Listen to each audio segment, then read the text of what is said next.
All right, welcome everyone to today's Alta Insights webinar. As you hopefully know, these are presentations we offer on issues important to title and settlement professionals. I'm Jeremy Yohe, ALTA's Vice President of Communications, and we've got a great webinar lined up focused on succession planning and exit strategies. As I'm sure you're all aware of, despite the pandemic last year, 2020 proved to be quite successful for the title industry. Lots of refi activity. This year, we've seen it transition into a pretty strong purchase market. And, this profitable time has spurred a wave of industry veterans to, start considering selling their title companies and cash out. And it can be a little overwhelming to think about an exit strategy, while continuing to serve your customers and get transactions closed. So fortunately, the good news is you don't have to develop this plan today or on your own. Today's speakers are going to help you, start this process so you can, execute a successful transition when the time comes for you. Before starting, I do need to touch on a few housekeeping items. You can download a copy of today's presentation from the handout section of the Go to Webinar window. You'll also get an email tomorrow with a link to get the presentation. Everyone's lines are muted. If you have a question, please submit them in the questions box. We'll hold a little time for Q&A at the end of the presentation. All our webinars are recorded, as well as that email you'll with the link to the presentation. You also get a link to the recording, and you can always find an archive of our webinars at alta.org/webinars. I do need to thank our sponsor for today's presentation. Stewart kindly is sponsoring today's webinar, and we have a brief video from Stewart.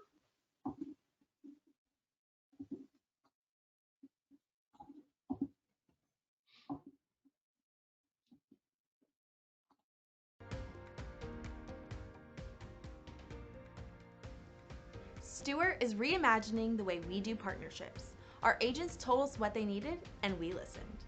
We're investing in relationships, technology, and new capabilities.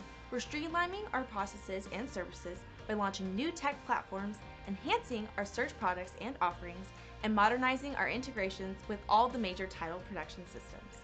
New tools, top talent, the latest technology.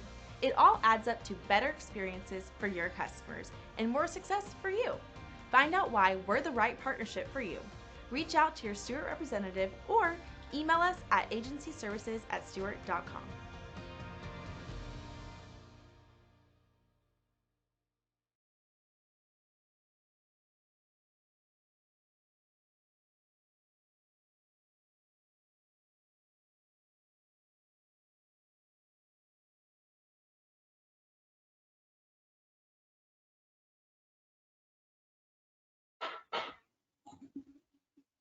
All right, there we go. It's always an awkward transition back from the commercial to get everything unmuted and back to share the right screen.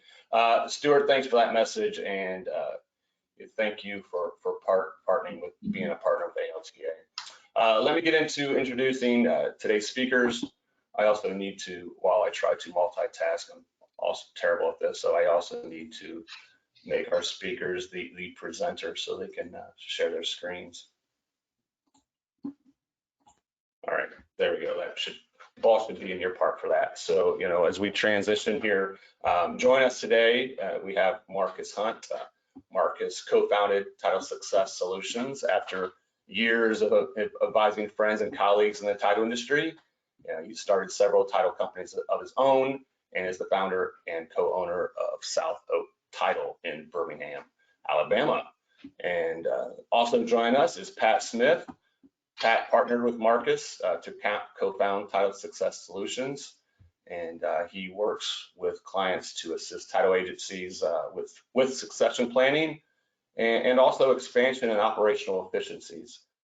Pat is the owner of the law firm Smith Kessler in Alabama. And Pat, I think I left off one of the names of the official title of the law firm, so pardon.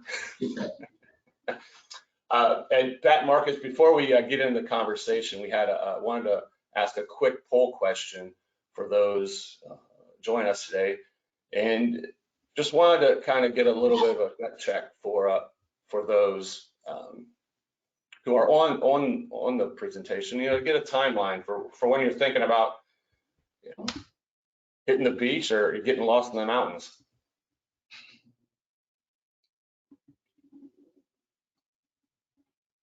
Allison, you're in presenter mode yet? I am, but I'm not sharing yet.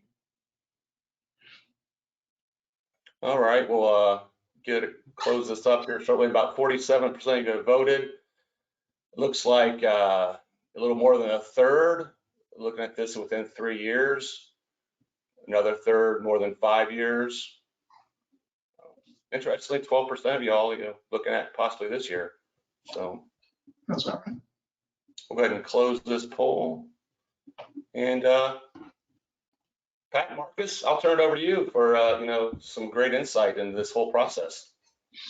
Thank you, Jeremy. Super excited to be a part of today's Alta Insights. Thanks again to Stuart and making this possible for us as well. It's kind of, those numbers are quite in line, Jeremy, kind of with what we've seen. We've got, we see about a 15% or so kind of range of possible title company owners right now that are at least considering, a potential sale or acquisition over the next year or so, and then kind of probably the bigger number, Pat, that we've seen probably in this 3 to 5 year window. So hopefully today's presentation will help along with that process, or even if you're just kind of thinking about it. Again, Jeremy introduced us. We're with Title Success Solutions, also on South Oak Title, so kind of been in the world of acquisitions and building title companies. But today we want to talk about exit strategies and exit planning, which, again, whether you're looking at selling your title company in the next year or so, or whether it's just kind of putting a plan in place to really, kind of plan for the future. And those plans just in the long run even just help our title companies as we develop strategies. So some of the things we're going to talk about, Pat, quick, just as we get started, kind of why is succession planning so important? Assessing your company and determining your goals as an owner, deciding kind of what that strategy looks like. We'll talk about that, and then really, putting the pieces in place as far as a plan. Yep. So why is succession planning important? What is succession planning? We have talked a little bit already today about possibly selling your agency. And when we talk about selling your agency, I think the thing that immediately comes to mind is you're selling the agency to a third party, to somebody who may be a stranger to your organization, as we talk today, but that's not always the case. We think of succession planning for the title insurance agency as being akin to your estate planning for your personal life. You have, I hope you have, if you don't have, call me, wills and trusts in place to determine what happens to your assets, after you pass away, after you move on, or at some point in your life. Same sort of thing with succession planning for your title agency. Your title agency is a living organism. It functions every day. It has a life that you hope is indefinite and goes beyond that in which you choose to stay in it. The reason that it's a timely discussion is that we know from some research that has been done, as well as our own experience as being involved in the title industry for me, probably close to 30 years, and you're not that old, so you can't have been in it that long, is that the population of the title industry is aging. There was a study done several years ago in our own market area here in Alabama that the average age of the title insurance professional in the state at that time was around 57 years old. And the ownership group, just by observation, would tend to be on the higher end or older than that. So just by demographics, there will be a large transition in the ownership group in the title insurance industry over the next few years. And that's borne out by the survey that Jeremy just took. So we've got an aging ownership. We have times where things happen unexpectedly and tragically. And when we're talking about succession planning, we're talking about estate planning for your company. That's something we have to factor in, that we all are going to exit our businesses, but none of us really know when that may be. But whenever it is, we want to make sure that there is a plan in place for that to happen. A succession plan, acquisition plan, gives those people who are in that market an opportunity to perhaps centralize key functions of different operations to create more efficient and effective operations, increase profitability and market value.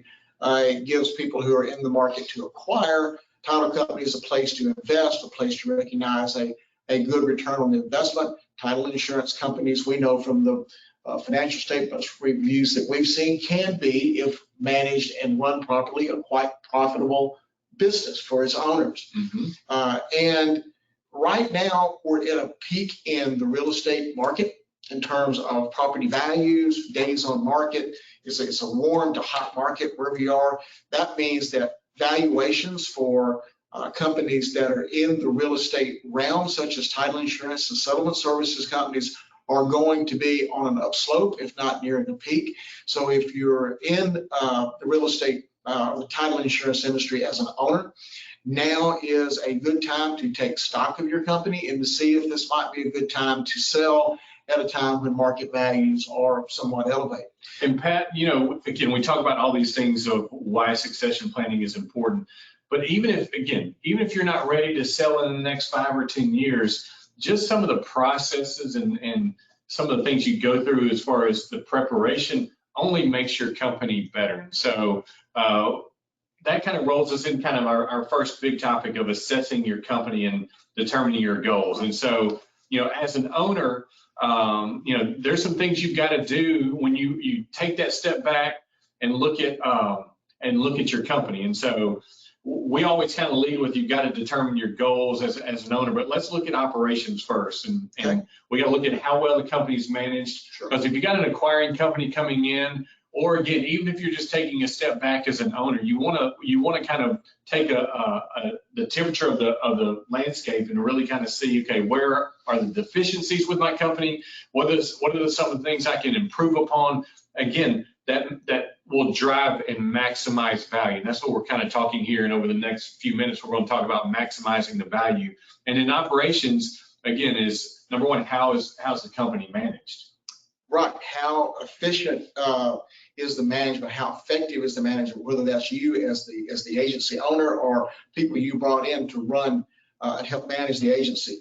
As an agency manager, and I managed an agency here in Alabama for a long time, it was kind of a wake-up call to me when we brought in some people from the outside to take a look at our workflow, take a look at our processes to see how well we were doing that which we were supposed to be doing. I thought everything was great. We were hitting on all cylinders. And then when the people who really understood workflow came in and identified a long list of things that we could do to have fewer contact points, to have more efficient communications, to cut down on the number of keystrokes, to keep better track of our workflow, to speed up our operations. I was a little bit hurt at first, because I thought we'd been running pretty well. And it was a process, not an event, to put those changes in place and implement them. But when we did, the result was a much more efficient and effective operation, much happier client base, better profitability, and what ultimately would be a higher valuation for the company going forward, whether it's simply on an operating basis or as a company that's going to be looking for some sort of succession. Yeah, and Pat, I mean, other places that you can kind of look at workflow or areas that and companies that might be able to help you. You know, your software company, we talked about a lot of software these days have turned in more than just a title production settlement software. They've become kind of the whole ecosystem of what we're doing when it comes to title and closing services. And so some of our software providers can help us, you know, manage and look at kind of maybe there's some gaps in our, whether it's maybe it's communication and communicating with clients and some of the things that, you know, our software might be able to help us with. And then we take a step back and look at, you know, the state of our technology, looking at ways, again, to maximize our value through our operations. What does our technology look like right now? I'll tell a story about that, and this will date my age in the title industry, but I went to a closing at another title insurance company. It's been many years ago now, and the closing attorney handed me a copy of the settlement statement. I looked at it and I called his name and I said, I'm curious what software you used to prepare this. And he said, that IBM Selectric back there. Well, that's a long time ago and another era away, but I think the same thing holds true now. From the standpoint of having an efficient operations, efficient workflow, security, compliance, modern technology is essential to that. And if you're still laboring in your title agency with 10-year-old technology, if you're still hosting your title production software on a server sitting under somebody's desk in your office, now would be a really good time as part of this process to take stock of that, to reach out to some consultants, to some software vendors, and you'll be amazed at how inefficient your operations have become over the years simply because you're using technology and solutions that were applicable to 10 years ago. Yeah. Rather than what we're seeing as the state of the art now. And these are all, again, things we're looking at from an operations standpoint to maximize value. Another thing we talk about is compliance. Pat, you and I talk about kind of the ebb and flow of compliance, but again, looking at best practices and kind of along the line. I mean, some of those things, again, not only affect just our day-to-day and are not things we just we circle around every couple of years, and make sure we can check the box from a best practices. But a lot of these things really affect kind of the day-to-day and ultimately affect the value. And so we want to look at, from a compliance standpoint, what our operations look like. And if I'm an acquiring company, I mean, if there's some big compliance or best practice deficiencies, those are red flags for me. Well, nothing will devalue your company quicker than a $500 million wire fraud loss. Mm-hmm. So I know we harp on these things and we're here to talk about succession planning, but this is the beginning point of the process. Mm-hmm. It's taking an objective, honest look at where your company is today, because with the extraordinarily rare exception, where you are today, by going through this process, and looking at your workflow, looking at your technology, looking at your compliance, looking at your security, will help you improve the value of your company going forward by making it a safer, more efficient, more profitable, and ultimately higher value company. Yeah, and just make you a better company in the end. And we'll kind of transition from that, talking about maximizing value, into one of the things that I always, we speak at a lot of events or do a lot of webinars. And the point that I always drive home is people in our business, and it's such a people-driven business. Let's talk about how maximizing value and retaining people and what key employees and what people look like when it comes to a succession plan. Let's talk, and like all discussions about company dynamics, that discussion begins at the top. Mm-hmm. It begins with the current ownership group and what is their role in the company and what do they do. We have seen any number of companies that we've talked to, evaluated, worked with, where the owner of the company is still the pitcher, the quarterback, the bench coach. They're kind of doing it all, or they're still very integrally involved on a day-to-day basis in producing the work product that company does. Now, in some cases, there may be only be 2 or 3 people in the company, and maybe that's essential. Mm-hmm. But usually we're looking at a little larger companies, 5, 6, 7, 8, 10, 12 employees, small by some standards, Mm-hmm. but that's kind of what we see a lot. And that owner is still in there doing a lot of the day-to-day work. Well, here would be a really good time for you as a title agency owner to take a look at your role and to maybe evaluate the wisdom of taking a different role, to transition out of being a production worker in your company and being a planner and a forward-looking thinker in your company, to preparing your company for transition and preparing you for succession. A couple of resources that Marcus and I have come across over the couple of years that we've enjoyed reading. It's provided us with the context of a lot of the discussions that we have with our clients. is a book called Built to Sell by John Warlow.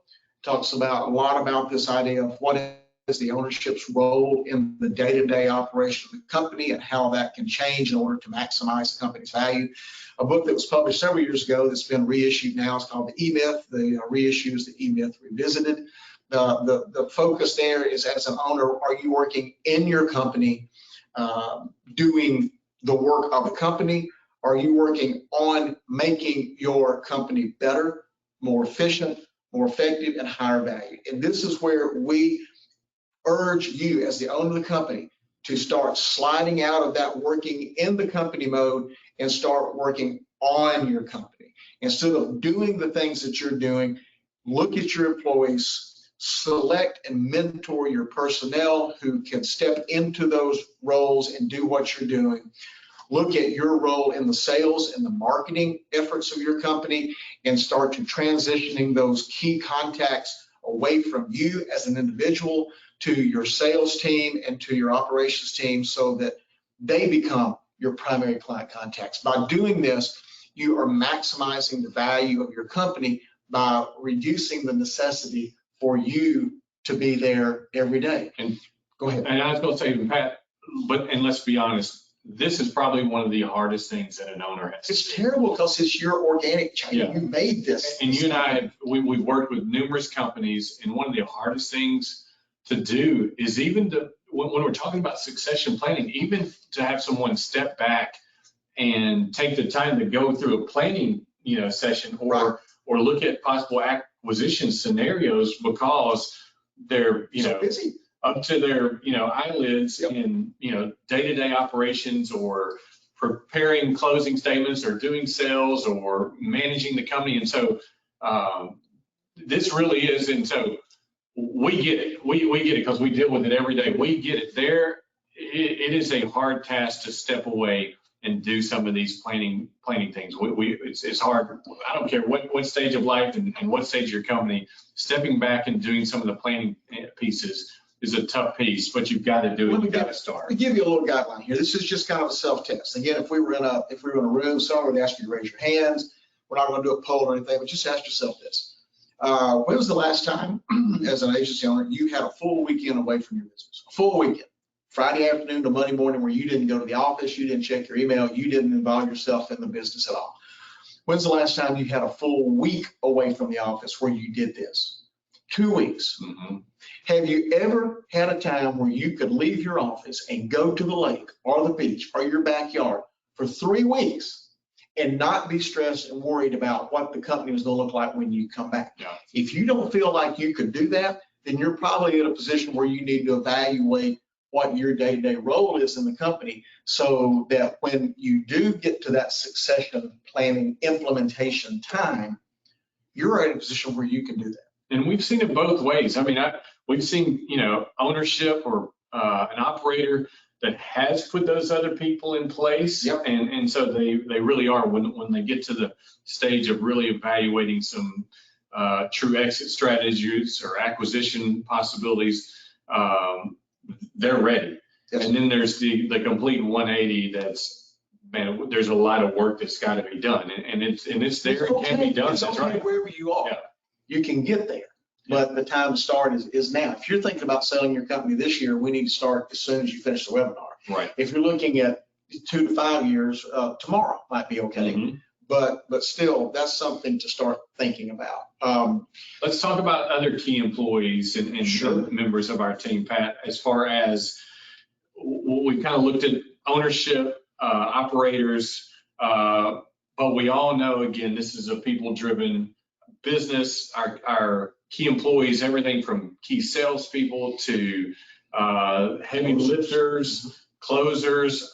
We know how hard it is to find talent in this business. Researchers. Yeah, let alone Good job. losing kind of key members of our team. So we want to make sure as we look at a possible exit strategy and just that planning piece, number one, who are those key members of your team that if an acquiring company comes along and wants to look under the hood, they want to know, like, okay, who's here, who's going to stick around if you, the owner, leaves. And what are some things that you can do as far as ownership to go ahead and start laying that foundation to make sure those key employees are retained? When you look at the value of any title insurance agency, with extraordinarily rare exception, the value of that agency is not in the computers, it's not in the furniture, it's not in the building they're in.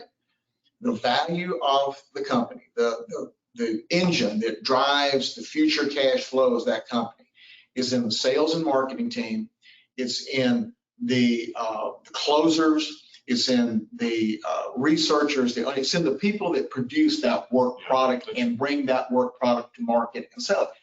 So a company that's looking at making an acquisition, that's what they're looking at. They're looking at those people, how long they've been with you, how good do they do? Are they likely to stick around? How closely is the business of the company tied to some of these people, and are we likely to be able to retain them? So this is, again, the process for you to start before the sales and acquisition process, to make sure that your relationships with your key employees are solid, that they understand their role in the business, they understand their importance to the health and success. Are you appreciating those people? Right. Well, and you know it. I mean, we've seen this numerous times. If in the marketplace, if a company is known to be on the market or about to transition, it's like chumming the waters for competitors to come and approach your staff, your team, and want to pick off key people. So you got to lay this foundation ahead of time to make sure you've addressed those key personnel and key members of your team. Make sure that they are comfortable. Make sure your relationships with your staff is good. If you've got strained relationships, start working through those as part of this overall operations process. The other part of assessment, of looking at who we are and what we are, who's our customer? That's right. Who are our customer base? Our other key people, and those are the relationships that we have, that send business our way, that we spend time with, as far as our relationships that we create in the industry. And so our mix of businesses is key, because not only does it, determine kind of how our flow of revenue, based on what type of business we have, whether it's commercial or builder driven, or maybe it's more lender driven. But it also, if someone's looking to acquire your company, your mix of business may be one of the determining factors that, possibly have them looking at acquiring you, because they may be a company that is heavily into, lender, doing, bank business or lender business, and they want to add to that, or they may want to diversify. Maybe they're in your market and they mostly have lender business, and they want to get more, traditional residential work. Yeah, so, and that's something that you as an owner need to know and need to understand. Not that any one mix is better than another mix. It's just that your mix may be a driving factor for somebody who's approaching you about having that discussion. For example, my wife owns and operates a title insurance company that spends most of its time on commercial transactions. She just happens to be a very good commercial underwriter and likes doing commercial work. So that company may somewhere down the road be a target for somebody that does purely residential work and wants to diversify. On the other hand, it may be a target for a company that does commercial work who wants to expand to a different geographic location. The key there is that as part of this operations evaluation process, know your source of business, know where it comes from, know what your business mix is, because that's going to be something that's going to be important to somebody who's evaluating your company, and it may be important to you as you begin to value your company. And again, we're talking through this as far as, again, maximizing our value. And so knowing those and being able to state those and to someone that's looking to possibly acquire your company, that's important. Pat, kind of one of the other pieces when we talk about maximizing value, and it's one of the things that always gets brought up, is valuation and financials. And so let's kind of go through some of the things from a financial standpoint, and company finances and financial kind of condition of a company. Let's kind of talk through some of the things that would create value there that an acquiring company might look at. Sure. Well, when the first phone call that Marcus and I have with prospective clients, one of the early questions that we always ask is, what can I get from my company? Mm-hmm. What's my company worth? What's the multiple? What's, what are we looking at? And the only way we can answer that is we don't know yet, because we've got to look at your operations. We have to see how solid that is. We've got to see who your key people are. We've got to go through this process that we've just been talking about. We also need to look at your financial statements. And so often we say, we need your financial statements. We sign confidentiality agreements, and they send us their tax returns. And I would say, that's great. We need to see the financial statements, a little bit more detail. Well, this is what we use. As part of your operational review, in anticipation of an exit strategy and succession planning, it's vital that your agency has a good set of compiled financial statements that provide a sufficient amount of detail to the income and expenses of that company to allow you, your team of advisors, which we'll talk about later, and any potential acquirer to properly and accurately determine what your company's cash flow position looks like. And when it comes to valuations and the consideration of the financial condition, cash flow is the king. Financial statements need to bear a semblance to GAAP. They may be on cash basis as opposed to accrual, but GAAP is a generally accepted accounting principles that CPAs will use to review, prepare financial statements. There is a statement called sources and uses of cash statement that kind of takes out any non-cash expense like depreciation, amortization. It shows where your cash comes into the company, where it comes from, and where it goes. Vitally important for you to see where your cash is going.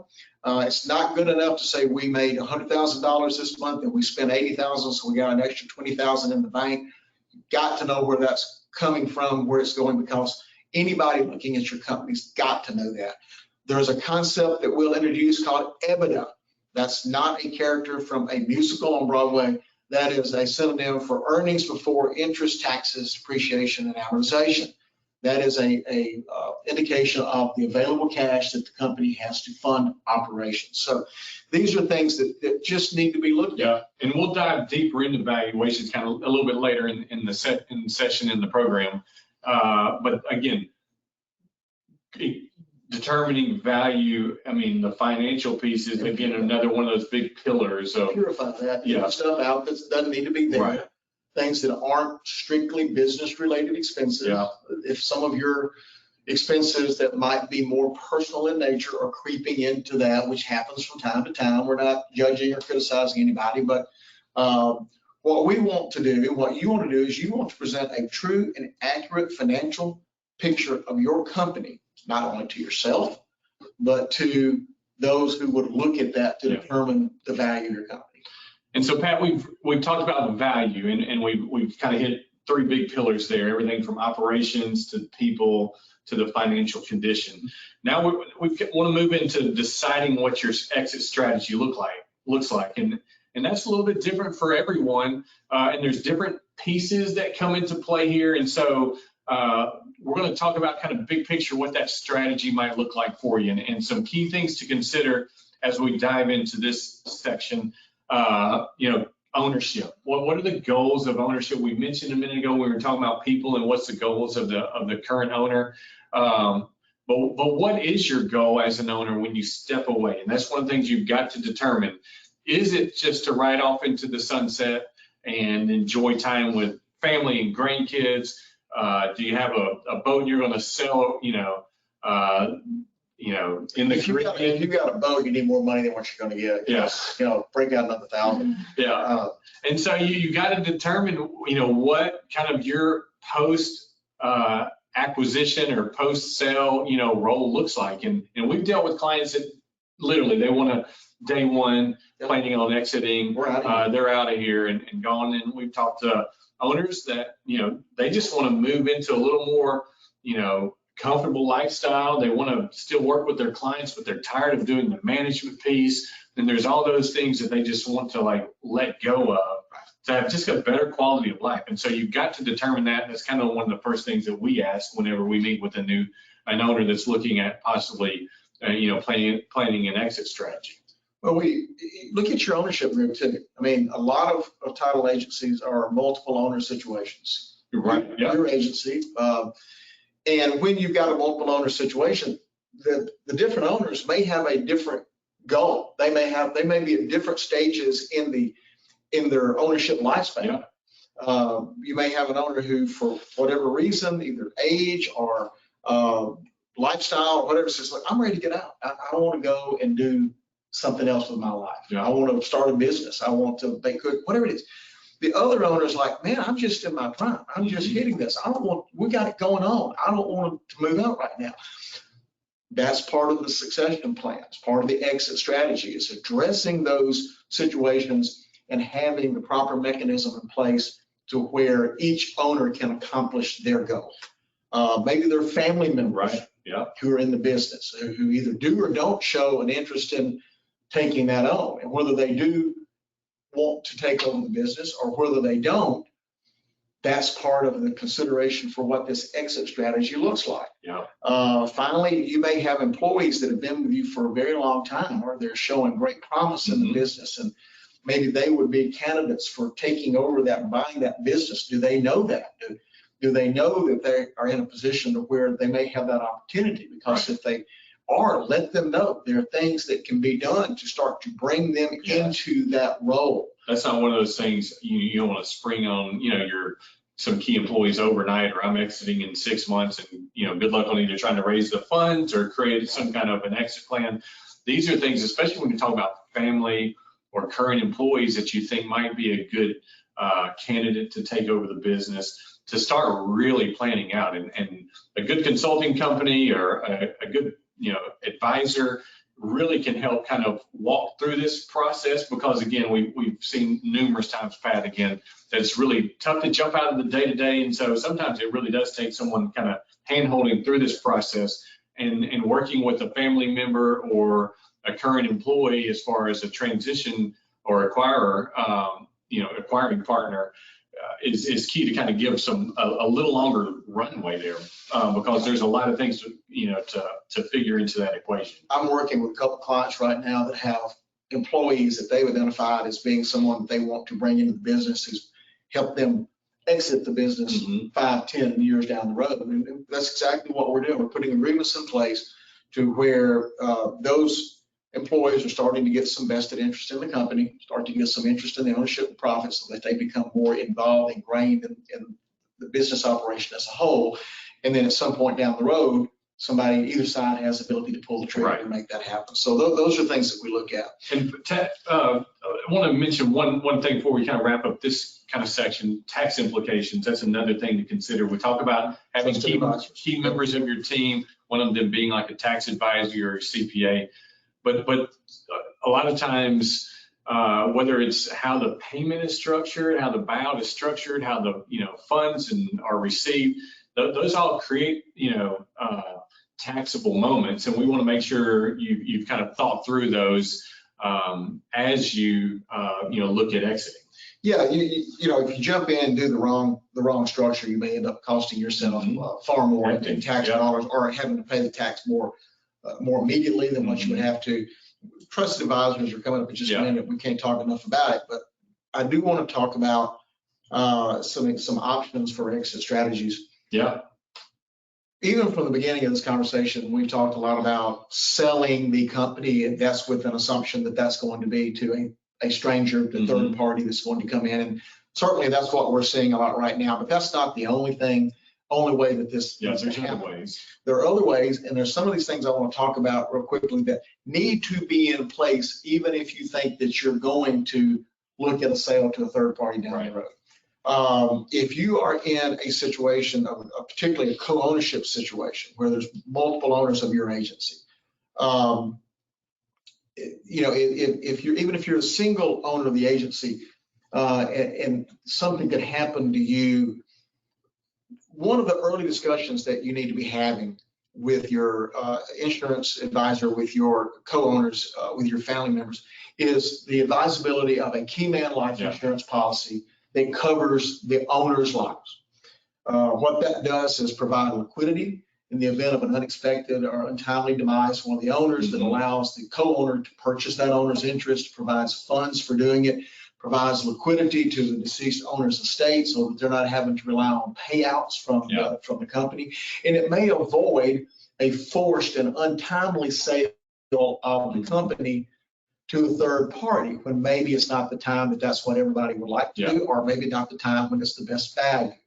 So that's something that I think needs to be a part of every exit and succession plan discussion. And it's one of those things, Pat, it's, you know, if we were live in an audience or at a conference right now, we would kind of show of hands of who has, you know, key man life insurance and a buy-sell agreement in place. And typically it's not that many hands, you know, would go up in the room, but it is one of those things when you, whether it's wrapping up this webinar or, you know, it's one of those things you really need to look at, whether you're looking to sell in the next year or if you're 10, 20 years from down the road from selling. Well, this is one of those things where a handshake or a ladies and gentlemen's agreement is not going to be what you want. This is something that needs to be well thought out, designed, documented, and in place for whenever that time comes. Yeah.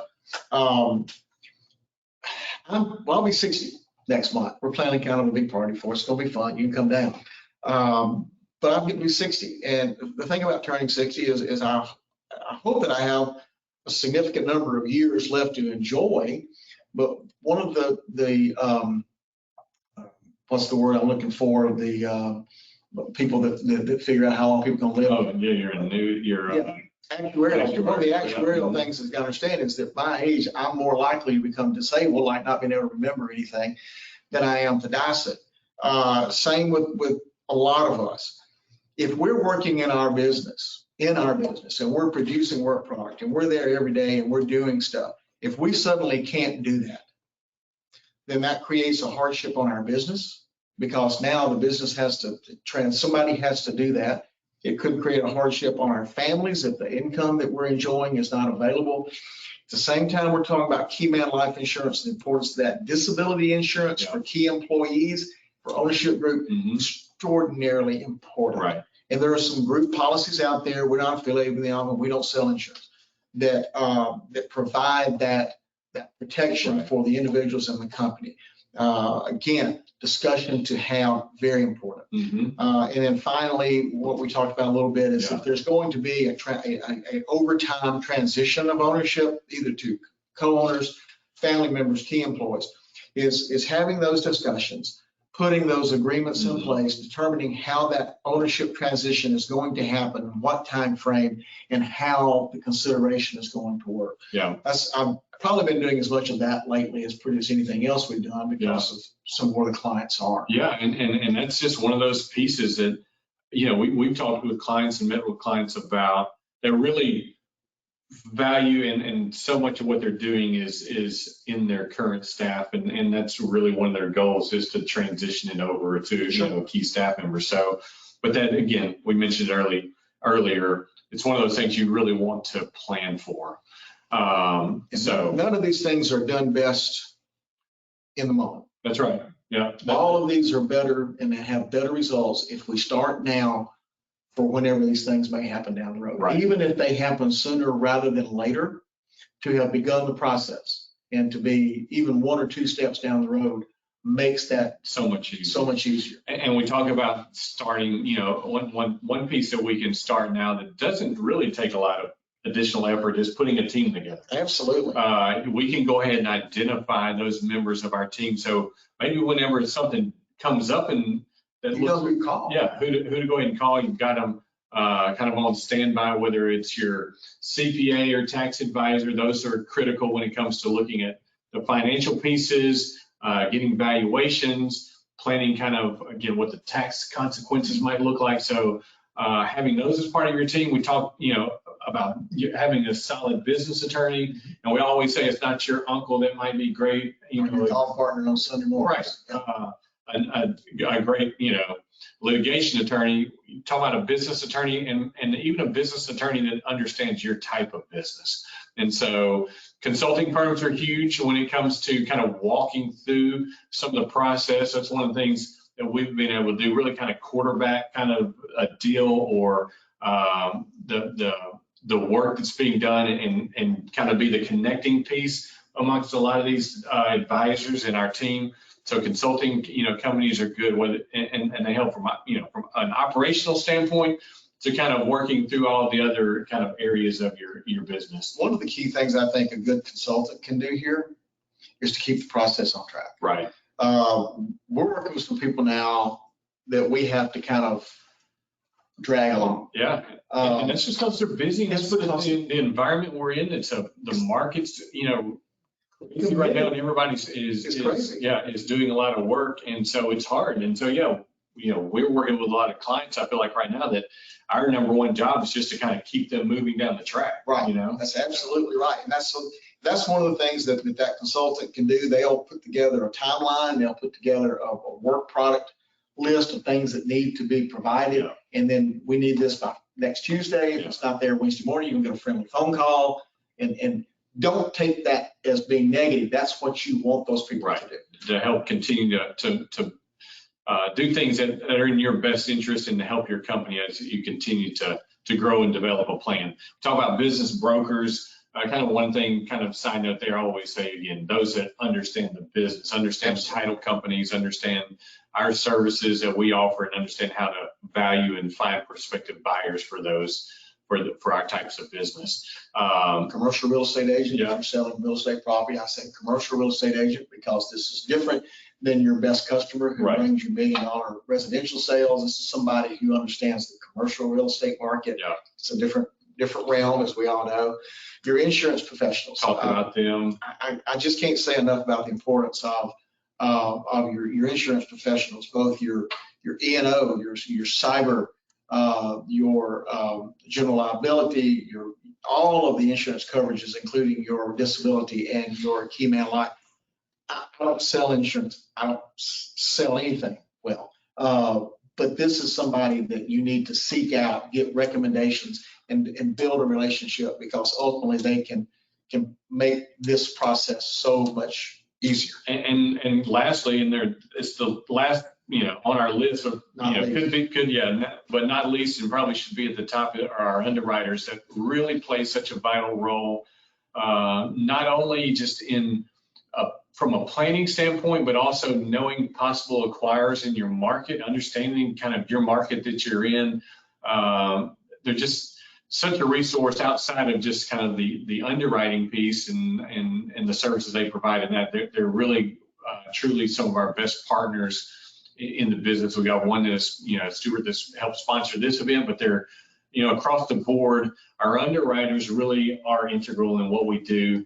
And when it comes to succession planning, they can be a viable piece and player in that as well. Well, succession planning, and we tell this example every time, is that we know at least one, I think two that we know of, agencies in our market whose doors closed. Right. These were long-standing, well-recognized companies with good reputations who just, the doors closed and the lights went out because those owners had not undertaken that succession planning step. Yeah. And the sad thing is that in neither one of these cases, I don't think the underwriters got an advance heads up. Right. There's not an underwriter in business who wants to see a title agent go out of business.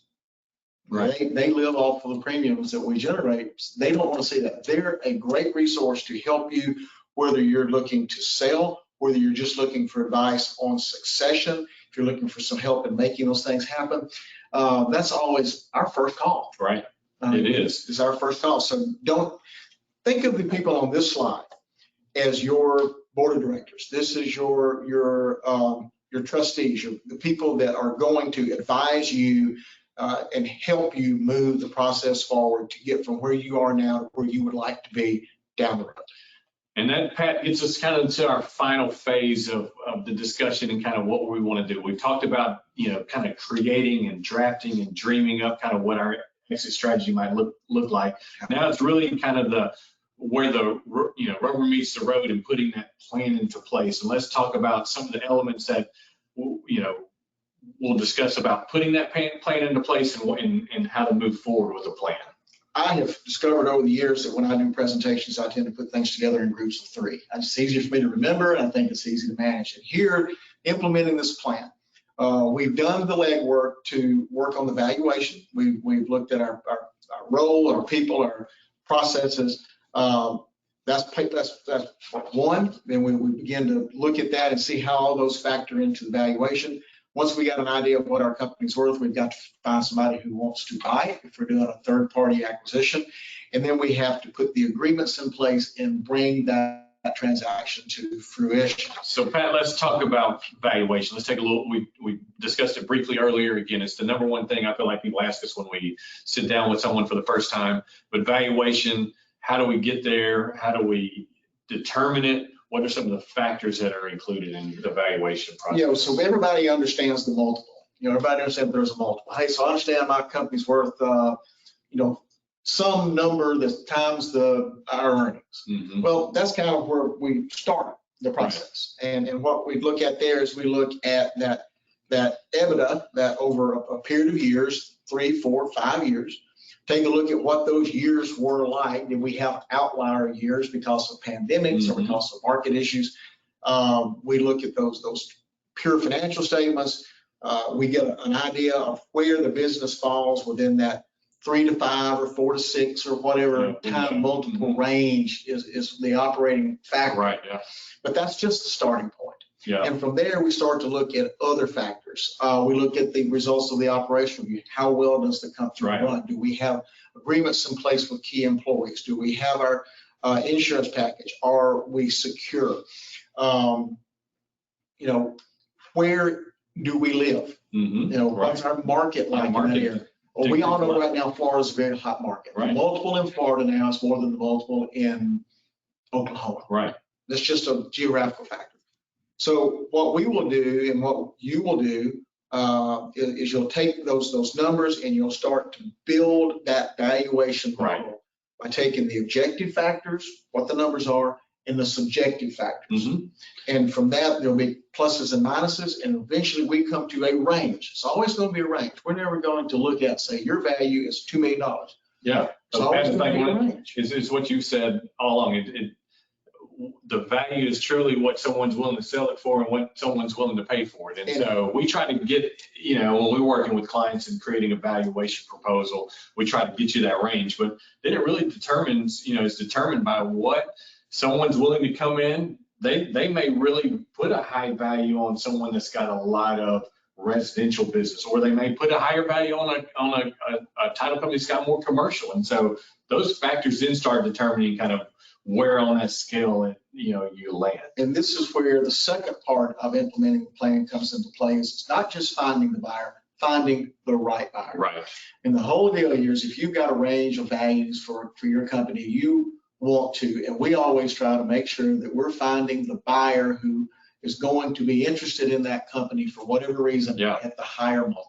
And let's talk about ways to find that right buyer. Number one, there's business brokers. Again, we mentioned those when we were talking about our trusted advisors, but business brokers kind of work with potential, a lot of companies that are in the acquiring stage. And there's across the country right now, there's numerous companies that are at the size they're looking to expand.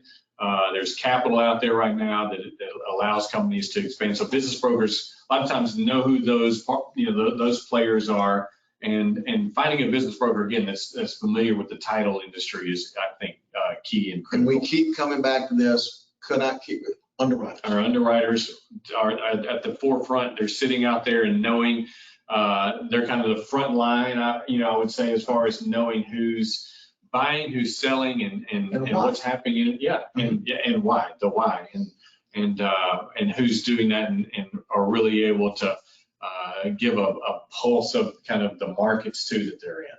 So also look at Alta, look at your Alta One conferences, your regional title associations. Get to know, get involved there. You will know who is in that market. So we hope we have multiple people who want to buy the company. All we need is one at the right price. That's right. And once we find that, we've got to transition, put this plan in place. That's right. This is where that business attorney, business broker become very, very valuable. We need to work with them to get non-disclosure confidentiality agreements in place so that we can have a free and open exchange of information and numbers and figures about the company. We need to bring that trusted team together so that we all understand what our goals are as a company that's transitioning. We need to make certain that we have non-solicitation agreements in place with potential suitors. We don't want them just to take a look under our tent and then go steal all our people. Yeah.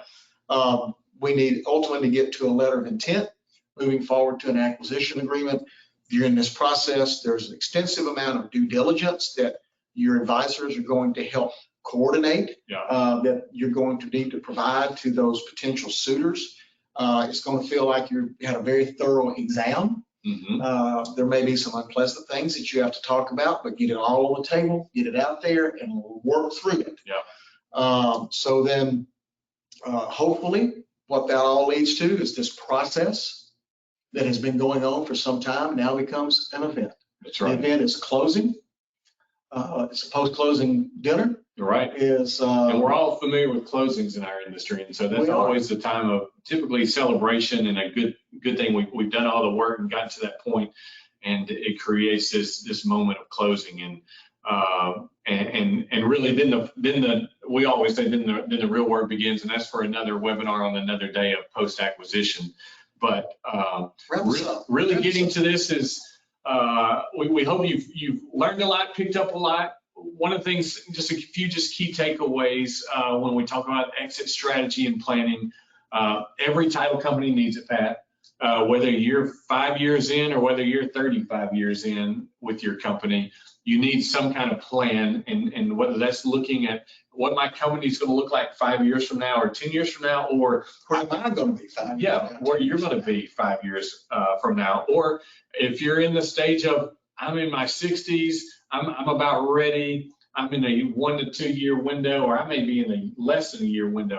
You got to start somewhere. Assess where you are today. Just step back, whether that means taking a couple days and just kind of taking an evaluation of your company and seeing where you're at, and then starting to fill the gaps or bring along a team to help you do that, and determine your goals as an owner. At the end of the day, as the ownership, it's kind of where you want to drive this, the company over the next 5, 10 years, and whether that means it's an exit, or whether that means you're, adding key employees to an ownership, or there's a family member coming along. There's all the scenarios that can happen, and there's 1,000 different ways. You just got to set your goals as an owner. Well, the most important thing, if you have one takeaway from the time that we've spent today, the top part of the slide, every agency needs an exit strategy and a business continuity plan without fail, 100%.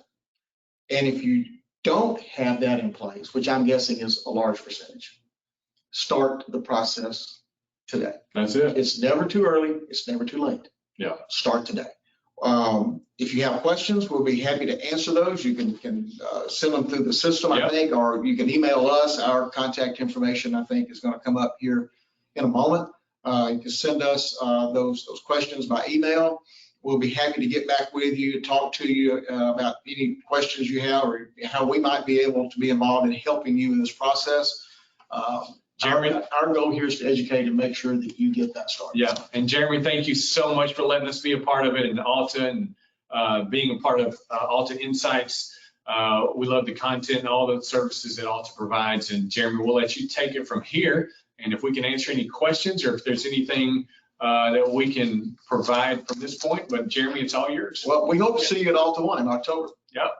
All right, yeah, that's right. New Orleans in October, so registration is up for that. So if you want to join us live, come on down for some beignets and some more industry conversation and some good times. As I mentioned, if you have any questions, I know we're at the top of the hour. We'll wrap up soon, but if you do have any questions, pitch them in the questions box, and if not, their contact information is on the last slide. So feel free to reach out to Pat or Marcus. Again, if you missed parts of today's webinar, think others in the office would benefit from listening, you'll get a link to the recording and a link to access the presentation as well tomorrow. Do need to thank, before we wrap up, Stuart once again for sponsoring today's presentation.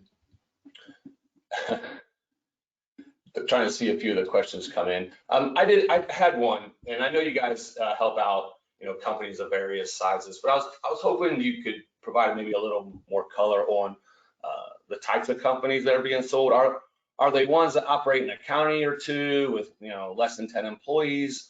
Or are they larger ones that are serving an entire or multiple states? Or maybe it's just a blend? I've seen a blend, Jeremy. I mean, I would say probably 70% are probably small to mid-sized offices that have, whether it's a 5 to 8 person, title company, or a mid-size that's got maybe 2 or 3 locations in a market. More of the companies that I've seen that are in, regional are really our players that are looking at acquiring, I feel like right now. They're more the acquisition mode type of title companies, and more of what I feel like we're dealing with are title companies that are small to mid-size at this point. And those small to mid-sized companies, what we've heard is, this is my retirement, this is my future. How do we monetize this and get there? And that's kind of what we try to do, is to make those small to mid-sized companies attractive to not only other players in their market, but to some of these regional companies that we can convince them maybe to expand into that market. Yeah. I mean, a well-run company anywhere is a good acquisition candidate. Yeah. You guys mentioned that, the value of a company, a lot of it, it comes down to the people, their staff. And a company owner, I think, is oftentimes going to be cognizant of how a sale of their company is going to impact their employees, people they've probably worked with for a long time. What are the kind of transactions that work well? Is it, a title company that's purchased another title company, an underwriter that's purchasing it, or, I've seen recently over the past year, a lot of fintech companies purchasing title companies looking to get into this. I think the key is, and regardless of who the acquiring company is, I think as long as that company understands the culture and are willing to go in and invest in the culture of the company they're acquiring, I think that's the key. We've actually talked to several title companies. Pricing wasn't an issue. The number one factor was of this, selling, company was that my people are going to get taken care of. That was the number one factor. That was the thing. They were like, I'm not even going to sell it if I know my people aren't going to be taken, care of. So I think regardless of the size, Jeremy, I think it really just depends on how that acquiring company is going to handle the people and the culture that's going to be, implemented into that new, when that merger happens. As an owner, if you have structured your company to where you can offer and acquire a turnkey solution, you've got good local management in place who can step in and run the operation of the company. That helps sustain the culture. It helps ensure or helps the employees feel comfortable that they are going to continue to have their business there. If you're bringing in somebody from the outside that's going to run the company, then I think it's more of a challenge to keep those employees comfortable and knowing that things are going to continue to be good. Yeah. It's always a challenge. And again, another webinar that we've done is after the acquisition, where we talk about step by step, week by week, month by month, how to have a successful transition to a new ownership. Yeah, it definitely is 2 parts, looking at, if you're selling it, how to approach it. If you're the company making that acquisition, how do you make that work? Great information on the culture. One last question, and we'll wrap up. And, the question from Alberta is, how do business brokers get paid? Is it a percentage of the sale price? It's similar to a real estate broker. It's typically at least a part of it is a percentage of the sales price that's built into the transaction. But also expect, if you are working with a business broker, to have some upfront payments, maybe some continuing payments during the sales or acquisition process, and to pay that broker's expenses. That's a discussion that we have early on with our clients about how we're paid. Typically, it's some upfront money, some cover expenses, and then a percentage of the transaction on the closing. Yeah, and typically that if there's upfront just to cover costs and expenses, typically then that's, credited against, that the ultimate fee. Yeah, so that just makes sure that we feel like, there's, I guess, investment into the process, and as that you lead into kind of a transition and an acquisition. Yeah. Okay. All right. Thank you. Looks like spurring some more questions. Alberta, thanks for that question. Judith, I'll connect you after the webinar with Marcus and Pat to address your questions. Guys, thank you again. We'll wrap it up and conclude today's webinar. Thank you for joining us, and take care, everyone. Thanks, Jeremy. We'll see you all. Yep. Thank you.